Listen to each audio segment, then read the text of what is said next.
है, प्रोजेक्ट में ट्रेडिंग हो रही है, आप कमा रहे हैं, तो जो भी आपके नेट ट्रेडिंग कैश फ्लोज होंगे, जिसका मतलब होता है कि कॉस्ट माइनस करके सेल्स में से जो आपने कमाया है उसको आपने टैक्स रेट से मल्टीप्लाई करना है, तो आपके पास टैक्स की फिगर आ जाएगी। बहुत आसान है। जैसे मिसाल के तौर पर यहाँ पर आपके पास टैक्सेबल कैश फ्लोज 1000 है और 30% आपका टैक्स रेट है, तो आपने 1000 को 30% से मल्टीप्लाई करना है, तो 300 का टैक्स जो है यहाँ पर शामिल हो जाएगा। ठीक है, सिंपल यही आपने करना है टैक्स कैलकुलेट करते हुए। एक और चीज आपने याद रखनी है कि अगर टैक्स पेमेंट जो है वो एरियर्स में, टैक्स पेमेंट अगर एरियर्स में, एरियर्स का मतलब क्या होता है कि आप एक एक एडवांस होती है कि एरियर्स, मतलब एडवांस का मतलब होता है आप जिस साल की है उसी साल में पे कर देते हो, एरियर्स का मतलब होता है आप अगले साल पे करते हो, राइट। तो अगर टैक्स की पेमेंट एरियर्स में है, तो आपका जो ईयर 1 की टैक्स पेमेंट होगी वो आप कहाँ शो करेंगे? ईयर 2 में करेंगे। जो ईयर 2 की होगी वो कहाँ शो करेंगे? ईयर 3 में करेंगे। जो ईयर 3 की होगी वो कहाँ पर शो करेंगे? ईयर 4 में करेंगे। और जो ईयर 4 की होगी उसको आपने ईयर 5 में, यानी कि एक और कॉलम ऐड करना है, वहां पर शो करना है। क्योंकि एरियर्स का मतलब यही है कि इस साल की टैक्स पेमेंट आप कब करेंगे? अगले साल करेंगे। तो कैश आउटफ्लो जब अगले साल हो रहा है तो हमें उसको अगले साल यानी कि ईयर 2 में ही शो करवाना है। Is this point clear? ये समझ आ गई है? Yes sir. अब यस सर। ये तो चले हो गया।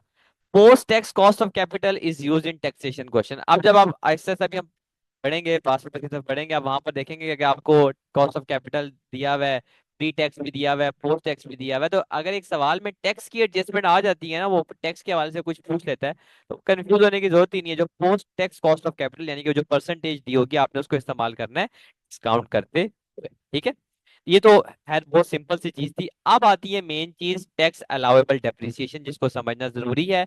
जो आज की क्लास की हमारी लास्ट वर्किंग है, जिसको हमने अच्छे तरीके से समझना है, फिर इसके क्वेश्चन प्रैक्टिस करते हैं और फिर हम क्लास को फिनिश करते हैं। ठीक है, अब जिन स्टूडेंट्स ने टैक्सेशन पढ़ा हुआ है उनको कैपिटल अलाउंस का कॉन्सेप्ट याद होगा कि एक एसेट जब आप परचेज करते थे उस पर आपको टैक्स रिलीफ मिलता था, टैक्स बेनिफिट मिलता था। ठीक है, तो ये वही है। इसका जो इम्पैक्ट है हमारी एनपीवी पे क्या होगा, जरा हम उसको डिस्कस करते हैं। देखिए, मैं पहले आपको जरा लॉजिकली एक चीज समझाता हूँ कि डेप्रिसिएशन क्या है? एक्सपेंस है, राइट। जो डेप्रिसिएशन है एक्सपेंस है, इररेलेवेंट एक्सपेंस है। डेप्रिसिएशन आपका एक्सपेंस है। क्या डेप्रिसिएशन प्रॉफिट को रिड्यूस करता है या इंक्रीज करता है? जब आप एक्सपेंस चार्ज रिड्यूस करोगे तो करता है। प्रॉफिट रिड्यूस होगा। प्रॉफिट अगर रिड्यूस होगा तो क्या टैक्स रिड्यूस होगा? Yes sir. बिल्कुल, जितना कम प्रॉफिट होगा कम टैक्स चार्ज होगा ना। अब जरा अगली बात जो मैं करने जा रहा हूँ इसको जरा समझिएगा। टैक्स की जो पेमेंट है आप, आउटफ्लो है ना आपका, जब टैक्स अथॉरिटी को पे करते हो आपका आउटफ्लो होता है ना, कि एक रियल पेमेंट है। अब अगली बात आपने जरा समझिए, मैं बोलने जा रहा हूँ। क्योंकि जो टैक्स अलाउेबल डेप्रिसिएशन है या जो रिटन डाउन अलाउंस है, जिसको हम एक डेप्रिसिएशन ही बोलते हैं टैक्स के टर्म्स में, कैपिटल अलाउंस भी बोलते हैं, वो जो एक्सपेंस है वो आपके प्रॉफिट को रिड्यूस कर रहा है, आपके प्रॉफिट को रिड्यूस कर रहा है, आपके टैक्स को रिड्यूस कर रहा है। आपके टैक्स को अगर रिड्यूस कर रहा है तो इसका मतलब ये है कि वो आपको क्या प्रोवाइड कर रहा है? टैक्स रिलीफ प्रोवाइड कर रहा है। टैक्स रिलीफ प्रोवाइड कर रहा है। और टैक्स रिलीफ जो है हमारा वो क्या होगा? जो सेविंग्स होती हैं वो हमारी क्या होती हैं? इनफ्लो होती हैं। सेविंग्स हमारी इनफ्लो होती हैं। देखिए, बड़ा इंटरेस्टिंग है। एक लेट से आपका प्रॉफिट था $1000, 30% आपने टैक्स पे करना है, 300 हो गया। लेकिन 200 की डेप्रीसिएशन थी, आपका प्रॉफिट हो गया 800। 800 का 30% 240 है। तो डेप्रीसिएशन की वजह से $60 से आपको क्या हो गया? टैक्स का रिलीफ मिल गया। और जो रिलीफ है उसको हम एज अ सेविंग ट्रीट करते हैं, एज अ इनफ्लो ट्रीट करते हैं। इसी वजह से जो यहाँ पर फॉर्मेट है उसमें आपको नजर आ रहा होगा कि मैंने यहाँ पर ऐड किया हुआ है, जो WDA टैक्स रिलीफ है उसको मैं क्या कर रहा हूँ? ऐड कर रहा हूँ। तो यही जो है कॉन्सेप्ट हमने यहाँ पर भी अप्लाई करना है कि हमने कैलकुलेट करना है कि हमें कितना टैक्स रिलीफ मिला है। ठीक है, तो इसको थोड़ा अंडरस्टैंडिंग बनी है, बेसिक अंडरस्टैंडिंग मैंने क्या बोलना चाह रहा हूँ,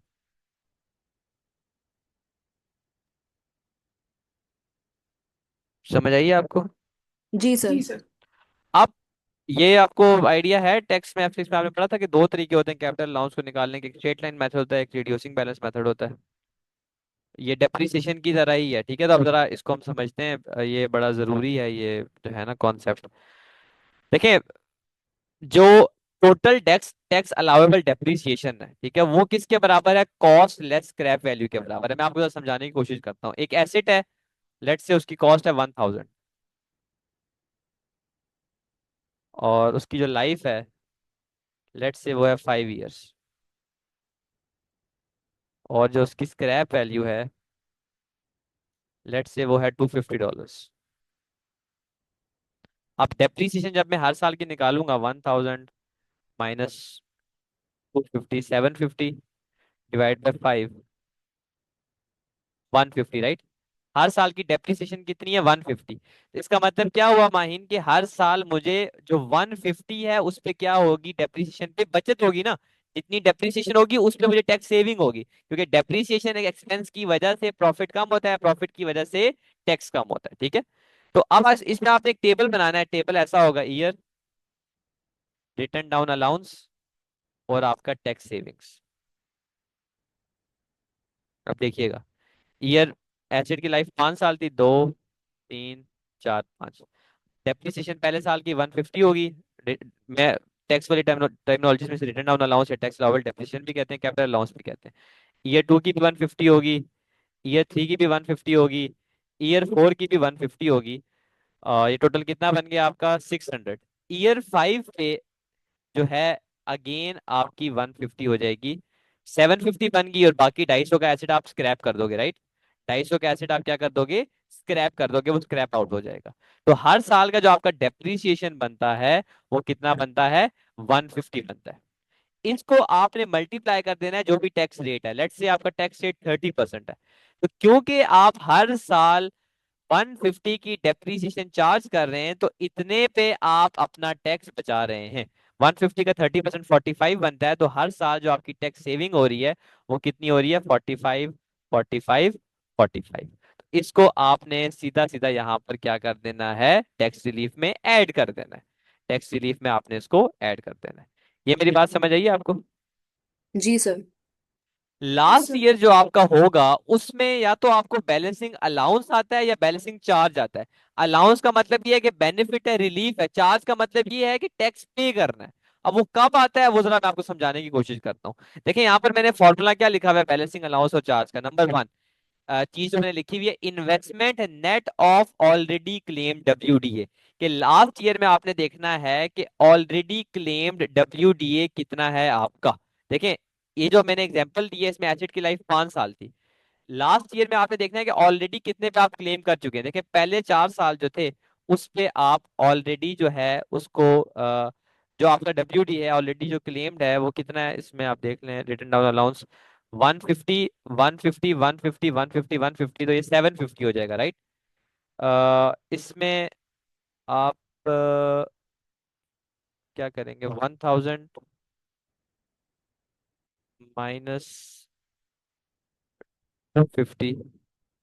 एक मिनट, स्क्रैप वैल्यू है हमारी 250, इन्वेस्टमेंट है हमारी 1000 की, नेट ऑफ ऑलरेडी क्लेम डब्ल्यूडीए के जितना डब्ल्यूडीए आपने क्लेम कर दी है आप उसको क्या कर देंगे? इसमें से माइनस कर देंगे। पहले साल आपने कितना डब्ल्यूडीए क्लेम किया? 150 का। फिर 300 हो गया 2 साल में, 450 हो गया 3 साल में, और 600 हो गया 4 साल में। तो 4 सालों में ऑलरेडी आप इतने पे क्लेम ले चुके हो, अलाउंस आप ले चुके हो, राइट? टैक्स सेविंग आपने कैलकुलेट कर ली है ना, तो ये आप ले चुके हो। तो इन्वेस्टमेंट थी आपकी 1000 की, यानी कि जितने का आपने एसेट खरीदा है, 600 पे आपने वो ले लिया। इसमें से स्क्रैप वैल्यू आपने माइनस कर देनी है। स्क्रैप वैल्यू क्या थी? 250। तो बैलेंसिंग अलाउंस अगर पॉजिटिव फिगर आती है तो इसका मतलब वो आपका बैलेंसिंग अलाउंस है, जरा समझिएगा। 400 आपकी बनती है investment net of already claimed allowance, 250 scrap value थी। 250 आप स्क्रैप से रिकवर कर रहे हो, 250 आप एसेट को बेच के रिकवर कर रहे हो, आपको फायदा हो रहा है। तो जो डिफरेंस बच जाएगा 150 का, वो आपका कहलाएगा बैलेंसिंग अलाउंस। और बैलेंसिंग अलाउंस पे आपको फिर क्या मिल जाएगा? टैक्स सेविंग मिल जाएगी। यहां पर आपका बैलेंसिंग अलाउंस आया है। जब आप स्ट्रेट लाइन मेथड इस्तेमाल करते हो ना तो आपका हमेशा बैलेंसिंग अलाउंस आता है। जब रिड्यूसिंग बैलेंस करते हो तो उसमें चांस होता है कि बैलेंसिंग चार्ज आ जाए। अब मैं आपको जरा उसकी उस तरह भी समझा देता हूँ, और फिर मैं आपको जो है ना वो एग्जाम्पल पे लेके चलता हूँ। देखें, अगर लेट्स सपोज यहाँ पर जो मेरी फिगर थी ये 400 आई थी, इधर मेरी फिगर आ जाती 200, ठीक है, और यहाँ पर मेरा स्क्रैप वैल्यू आ जाती 250। तो देखिए ना, 200 इन्वेस्टमेंट है आपकी net of already claim W D है, और 250 आपको स्क्रैप से मिल रहा है। तो आपको बेनिफिट 50 का ज्यादा मिल रहा है स्क्रैप की वजह से, तो जो एक्स्ट्रा 50 है उस पे आपका टैक्स का चार्ज बनेगा। उस पे आपको टैक्स सेविंग नहीं होगी, उस पे आपको टैक्स पे करना पड़ेगा। और क्योंकि आपने उस पे टैक्स पे करना है, तो मैंने लास्ट में लिखा हुआ भी है कि वो ब्रैकेट में आप यानी कि नेगेटिव में इसको शो करेंगे। तो ये आपका बैलेंसिंग चार्ज होता है। इस सारी चीज का मकसद ये होता है कि टैक्स अथॉरिटीज आपको बेनिफिट देती हैं कि because of the depreciation you are getting tax relief. लेकिन अगर ऑलरेडी आपको रिलीफ ज्यादा मिल चुका है, या जो आपकी इन्वेस्टमेंट है वो उसकी वैल्यू स्क्रैप वैल्यू से कम है, स्क्रैप वैल्यू का मतलब देखें, जब आप एक एसेट को स्क्रैप करते हो तो आपको रिलीफ दे रहा है ना, मतलब आपके कुछ ना कुछ आ रहा है। और जो investment net of already claim W D है उसकी वैल्यू स्क्रैप से कम है, तो जो डिफरेंस है उसमें आपका बैलेंसिंग चार्ज बनता है, और बैलेंसिंग चार्ज पे आपको टैक्स की पेमेंट करनी होती है, ठीक है। ये है आपका बैलेंसिंग चार्ज वाला। अब जरा इसको एग्जांपल से समझते हैं, आपको कंफ्यूजन होगी लेकिन इसको एग्जांपल से समझते हैं ताकि आपको आसानी हो। ठीक है, ये एग्जांपल करते हैं, कोई भी मसला हुआ तो आपने फिर पूछ लेना। अच्छा, ये एक रिक्वायरमेंट है, तीन रिक्वायरमेंट है इसकी। Calculate the tax allowable depreciation and hence tax savings for each year if the proceeds on disposal of asset are 2500, ठीक है। How would your answer change if the asset was sold for 5000? If the net income from the project is 8000, base on your answer and cost of capital 10%, calculate NPV of the project। तीन काम आपने करने। पहला आपने calculate करना है कि कितनी आपकी टैक्स अलाउेबल डेप्रिसिएशन है, ठीक है, और टैक्स सेविंग्स आपकी क्या होंगी। इसके लिए आपने सीधा सीधा क्या कर देना है, ये फॉर्मेट बना देना है, year, written down allowance, year, written down allowance और टैक्स सेविंग्स।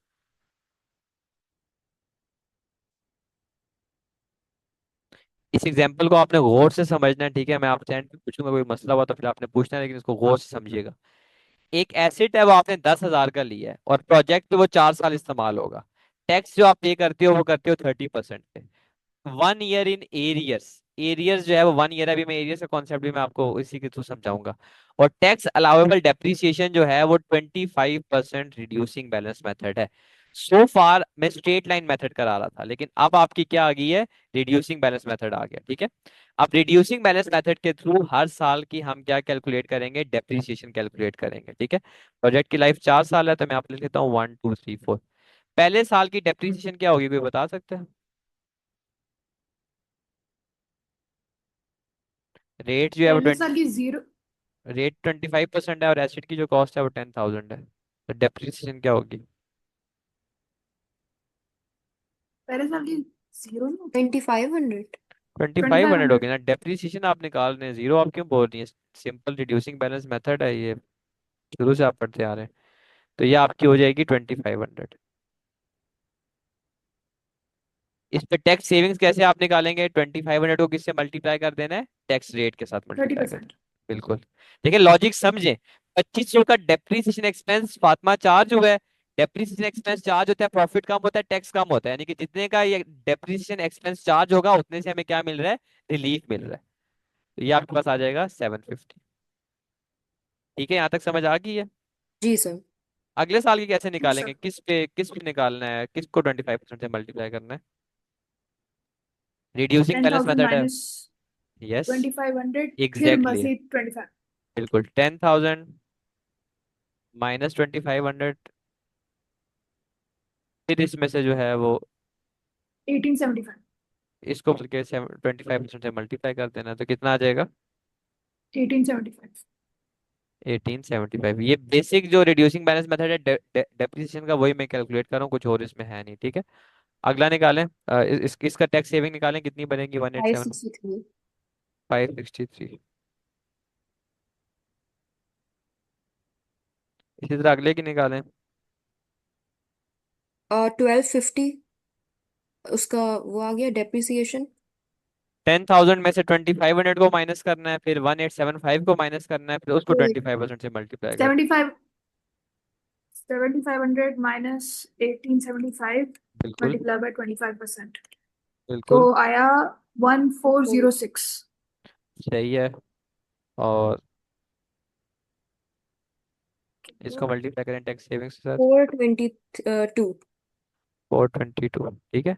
अब जो आखिरी साल में हमने क्या करना होता है, balancing allowance and balancing charge निकालना, तो उसको हम छोड़ दें। अब ऐसे आपको मैं एक आसान तरीका बताता हूँ। माहिन, ये 2500 को 75% से मल्टीप्लाई करें, क्या आता है? 5% से 625। 2500 को 20 कितनी, सेवेंटी 25% फाइव 6, 75% से। 75%। एक जी। मिनट, 1875। 1875 को 75% से मल्टीप्लाई करें, क्या आता है?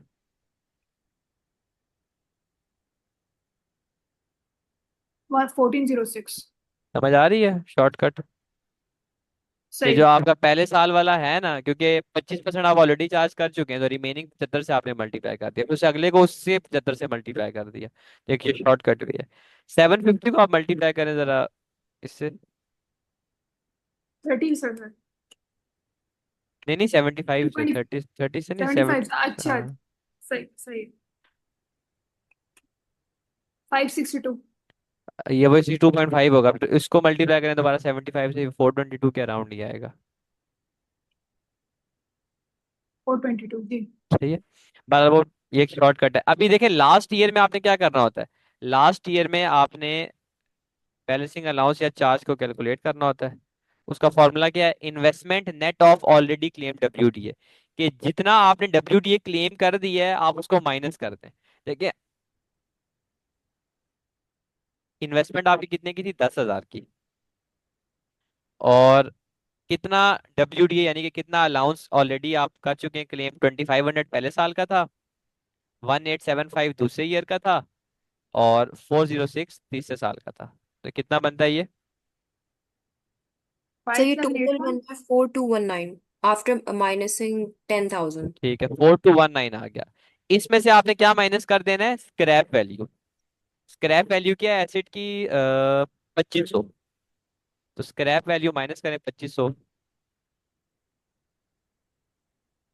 1719. 1719, तो क्योंकि आंसर पॉजिटिव में आ रहा है, तो ये आपका बैलेंसिंग अलाउंस है।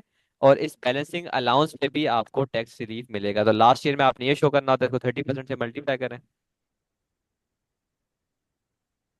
515.7. 5166 लिख लेता हूँ मैं, ठीक है।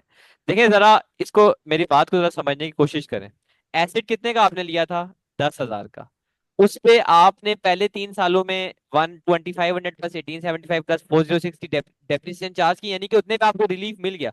इस बात को जरा समझे जो मैं बोल रहा हूँ। जितनी महीन डेप्रिसिएशन चार्ज हो चुकी है, उस पे आपको रिलीफ मिल चुका है ना। जो एक्सपेंस है वो प्रॉफिट को रिड्यूस करता है, उसी की वजह से तो आपको टैक्स का फायदा हो रहा है ना। तो 10,000 का जी एसिड था, 4,000, इस इतने पे आपको इतना रिलीफ आपको मिल चुका है। पीछे कितनी वर्थ बच की है एसिड की, 4219। 2500 तो आपको स्क्रैप से मिल जाएगा। देखे ना, जब आप एसिड को बेचेंगे फातिमा, तो 2500 तो स्क्रैप से पैसे आ जाएंगे ना। अब आप टैक्स अथॉरिटी को ये तो नहीं कहेंगे कि भाई उन 2500 पे भी मुझे फायदा, तो वो कहेंगे भाई तुम पागल हो, तुमने एसिड को बेच दिया, तो 2500 कैश इनफ्लो आ रहा है, अब तुम्हें इस पे कौन सा फायदा दें। मेरी बात समझ समझ जी समझ आई सर। आप दोनों को?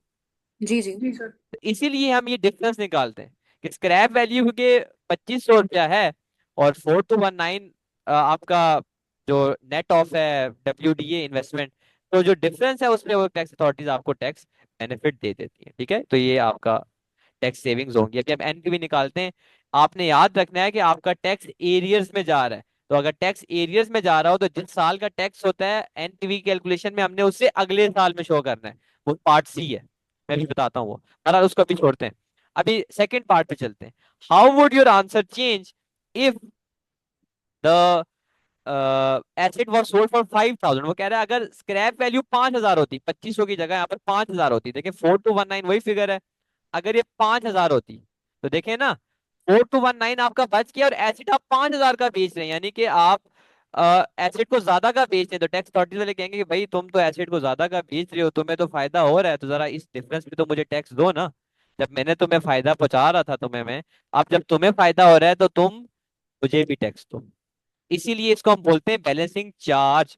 मैंने यहाँ पर लिखा हुआ भी है नोट्स में कि अगर नेगेटिव आ रहा है, ब्रैकेट का मतलब है नेगेटिव आ रहा है, तो वो बैलेंसिंग चार्ज है, और उस पे आपको टैक्स पे करना पड़ेगा। तो कितना डिफरेंस बनता है 4219 माइनस 5,000?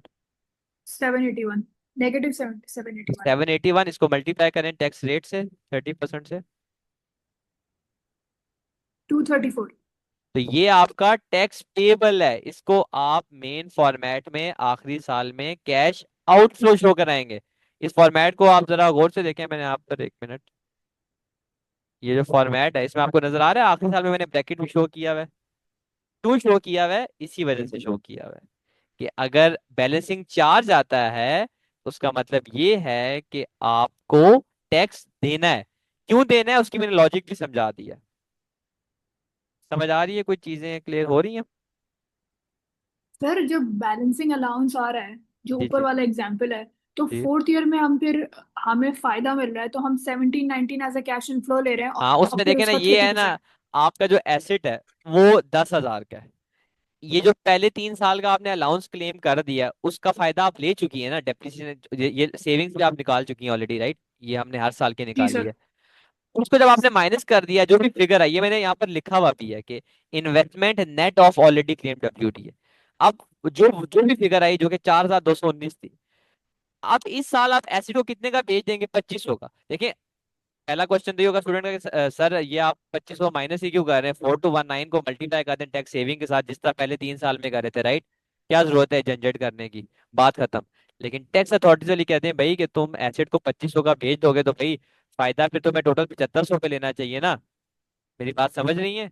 वो तो तुम्हें ऑलरेडी बेनिफिट है एसेट को बेच के। तो जो तुम्हें रिलीफ है वो 7500 पे मिलेगा, जितने की डेप्रिसिएशन, जो आप तुम्हें टैक्स लाउबल डेप्रिसिएशन मिलेगी, जो रिलीफ मिलेगा जितने पे। ठीक है? राइट। मेरी बात समझ आई है माइन आपको? ये जरा थोड़ा जरूरी है समझना कि सर हमने स्क्रैप, उसको भी, स्क्रैप वाली का जो बेनिफिट है उसको भी इंक्लूड किया है ना, तब नहीं क्योंकि पहले तो इंक्लूड नहीं किया हुआ, उसको निकाल के जो बच जाता है उसमें निकाला सिर्फ है। से सेविंग्स दी हुई है। क्योंकि स्क्रैप वैल्यू तो इटसेल्फ आपको बेनिफिट है ना, उस पे क्यों आपको टैक्स वाले रिलीफ दें? ऐसे जो आप बेच करेक्ट। रहे हैं उस पे आपको टैक्स वाले क्यों आपको कहेंगे जी हम तुम्हें और उसको भी हमने डबल? माइनस किया है। इसलिए हम सही माइनस है। करते हैं। लेकिन अब इसके वाइस वर्सा जो पार्ट बी है कि 5,000 का भाई आपने एसेट को बेच दिया, 4219 investment net of already claim WTA थी, और आपने एसेट की जो स्क्रैप वैल्यू है उस वो ज्यादा बन रही है। टैक्स अथॉरिटी वाले कहते हैं भाई तुम्हें तो इतना ज्यादा फायदा हो रहा है, तो जो तुम्हें एक्सेस फायदा हो रहा है उस पे हमें टैक्स दो, उस पे हमें सही। टैक्स तो दो। सर, तो सर फिर जो फोर्थ ईयर है फिर उसमें हम लोग -234 लिखेंगे, multiply by 30% on the next. Yes yes, 234 को 30% से मल्टीप्लाई नहीं करना, वो मैंने किया हुआ, 781 आया था उसको 30% से करके 234 निकाला हुआ है। ओके। तो वो आपने यहाँ पर ठीक। इधर शो करना है एज अ नेगेटिव, ठीक है? सही सर। और ये जो आपने स्क्रैप वैल्यू वाला जो फोर्थ ईयर है, जी उसके अंदर जी। आपने डेप्रिसिएशन नहीं करी है, तो हमेशा सेम होगा कि जिस ईयर सोल्ड हुआ हर उस ईयर डेप्रिसिएशन हर होगा? साल बैलेंसिंग, लास्ट ईयर में बैलेंसिंग अलाउंस और चार्ज के हिसाब से वर्किंग होगी। पर उसमें उस ईयर डेप्रिसिएशन नहीं हुई तो हमेशा वो सेम केस वो रहेगा? हाँ, उसी तरह करना है ना। देखिए, डेप्रिसिएशन की जगह हम वही बैलेंसिंग अलाउंस और चार्ज की फिगर इस्तेमाल करते हुए टैक्स सेविंग निकालेंगे ना, या हो सकता है टैक्स पेमेंट हो। सिर्फ पहले नहीं तीन सर, साल मैं, पे वर्किंग करनी है। मेरा कहने का मतलब है जैसे हम लोग पढ़ते थे, there is no depreciation on the year of sale, तो वो ये हमेशा रहेगा क्योंकि एज इफ। हाँ, ये इसी तरह ये यस रेलिवेंट होगा डिस्पोजल ईयर के लिए, बिल्कुल यही रेलिवेंट होगा। डिस्पोजल ईयर पे आपने यही वर्किंग करनी है बैलेंसिंग अलाउंस और चार्ज की, बिल्कुल आप सही कह रही है। ओके ठीक है? सर। अब लास्ट पार्ट करते हैं, और ये बड़ा इंपॉर्टेंट पार्ट है। वो कह रहा है कि अगर आपकी नेट इनकम, यानी कि आपको नेट कैश फ्लोज बताए हुए हैं कि हर साल 8,000 है, और कॉस्ट ऑफ कैपिटल 10% है, बाकी पार्ट ए वाली चीजें रेलिवेंट हैं, मुझे एनपीवी निकाल के बताओ। मुझे एनपीवी निकाल के बताओ, ठीक है? अब जरा हम एनपीवी कैलकुलेट करते हैं। Year 0, year 1, year 2, year 3, year 4, investment कितनी है बताएं जरा। 10,000। Yes, good. और कैश फ्लो जो है, नेट कैश फ्लो गिवन है, वो कितना है? नेट सर कैश फ्लो तो हाँ, नेट कैश फ्लो ही है बस, नेट ट्रेडिंग इनफ्लो। इसको मैं ट्रेडिंग कैश फ्लो लिख लेता हूँ। कितना है trading cash flow per year? 8,000। 8,000। Trading cash flow 8,000 है, तो 8,000, 8,000, 8,000 और 8,000। अच्छा, आप टैक्स भी है तो टैक्स भी, टैक्स का क्वेश्चन है तो टैक्स पे करना पड़ेगा। टैक्स रेट कितना है हमारा? 30% है। टैक्स की पेमेंट इन एरियाज है, तो आप लोगों में से कोई मुझे बताएगा कि क्या क्या लिखूं मैं? अगले साल होगी तो 2500 ईयर टू में होनी चाहिए। 8,000 का 30% 2,500 नहीं होता, 2,400 होता है। 2400। 2,400 trading cash flow year one का 8,000 है ना माहीन, और उस पर टैक्स सर थर्टी उसमें भी। परसेंट है। टैक्स अच्छा ट्रेडिंग पे। ट्रेडिंग कैश फ्लो पे उस टैक्स बनता है ना। नेट कैश फ्लो उसने ऑलरेडी आपको दिया हुआ है, कोई sales fix cost variable cost रहता है, हमें दी भी नहीं है। देखें नेट उसने बताया हुआ है कि कितना फायदा आपको हो रहा है प्रोजेक्ट से। Okay sir. ये जो फिगर है ना टैक्सेबल कैश फ्लो वाली, उसने दी हुई है पहले से। पहले साल का फातिमा टैक्स है 8,000 का 30%, 2,400, लेकिन सवाल में लिखा हुआ है कि tax is payable in arrears, जिसकी वजह से हमें पता है कि जो पहले साल का टैक्स है वो किस ईयर में पे होगा, दूसरे साल में होगा। तो जो 8,000 है वो कहाँ पर पे होगा, सेकेंड ईयर में पे होगा।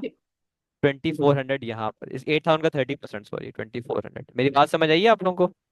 जी सर। जी सर। ईयर टू का कहाँ पर जाएगा, ईयर थ्री में। ईयर थ्री का कहाँ जाएगा, ईयर फोर में। 4। और ईयर फोर का कहाँ जाएगा, ईयर फाइव में। तो यहाँ पर मैं ईयर फाइव भी ऐड करूंगा। अभी तो देखें सब 8-8 हज़ार है, लेकिन ये फिगर्स जब आप पास पेपर करेंगे मुख्तलिफ होंगी। फिर वर्किंग आपको उस हिसाब से करनी है एक्सेल पे, ठीक है, वो इकट्ठे करेंगे। इसके बाद क्या आता है यहाँ पर, नई चीज हमने देखी, tax relief, WDA tax relief, वो भी हमने शामिल करना है। तो वो भी इसके हिसाब से ही हम करेंगे, WDA tax relief. WDA tax relief, tax payment अगर उसमें है तो हमें इसकी टैक्स सेविंग्स भी फिर उसी हिसाब से हमने आपको एडजस्ट करनी है। तो ये आपकी होगी, टैक्स रिलीफ हमने ऊपर निकाल लिया है, देखें 750, 563, 422 और 516। सही है। टैक्स रिलीफ भी फिर उसके हिसाब से ही होगा। टैक्स पेमेंट जब आपने महीन दूसरे साल में की होगी तो उस वक्त आपको फायदा मिलेगा ना। सही है ना। टैक्स सेविंग तभी मिलेगी ना जब आप टैक्स की पेमेंट करते हो। तो इसीलिए जो अलाउंस है वो आपने भी उसी हिसाब से शामिल करना है। क्लियर। सर ये लास्ट पॉइंट पर ये मुझे समझ में नहीं आया, ये ये जो टैक्स रिलीफ हम। टैक्स सेविंग्स आप निकाल रहे हो, ये अलाउंस पे निकाल रहे हो ना, रिटर्न डाउन अलाउंस पे। उसको जी। 30% से मल्टीप्लाई करते हो। तो जो टैक्स पेमेंट है वो इन एरियर्स है, तो इसका मतलब ये है कि पहले साल की पेमेंट आप दूसरे साल करोगे तो दूसरे साल में फिर आपको टैक्स रिलीफ भी मिलेगा ना। ओके इसी सही तरह है। दूसरे का तीसरे में, तीसरे का चौथे में, चौथे का पांचवे में। ठीक है फातिमा। जी सर। इसके अलावा इस फॉर्मेट को आप जरा गौर से देखें, कोई और चीज है जो कि मैं शामिल कर सकता हूँ इसमें। Scrap proceeds. Yes good. Scrap proceeds कितनी है, पहला ए ऑप्शन ए रेलिवेंट है तो 2,500 हम लेंगे, ठीक है, उसने लिखा हुआ भी है कि आपने पार्ट ए वाले को कंसीडर करना है, तो 2,500 थी यहाँ पर। ये कैश इनफ्लो है आउटफ्लो है, इन्फ्लो है। बिल्कुल। किस साल में मिलेगा, चौथे में, पांचवे में। पांचवे में, आखिरी साल में। चौथे में।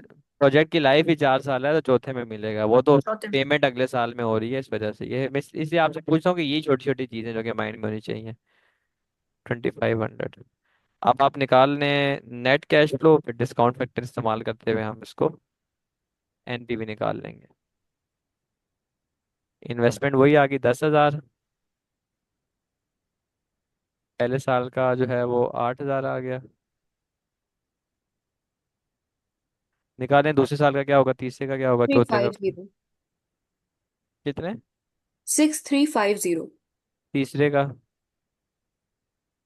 6163।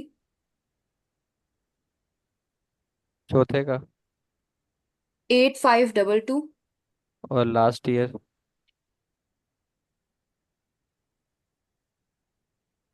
-1884।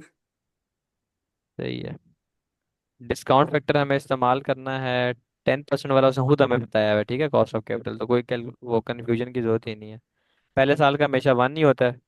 10% पे तो है, आप जुबानी याद हो गए, 909, 826, 751, 683, 621। आप निकाल लें प्रेजेंट वैल्यू, ये तो 10,000 ही आ जाएगी। 7272। 7,272,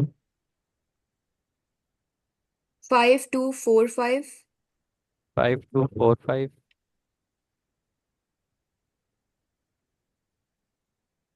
4628। 4,628, 5795। 8522 को 0.683 से मल्टीप्लाई करना है, ये 83 है। 5821। 5821। और -1169.9। सारों को नेट ऑफ कर दें, एनपीवी कितनी आती है?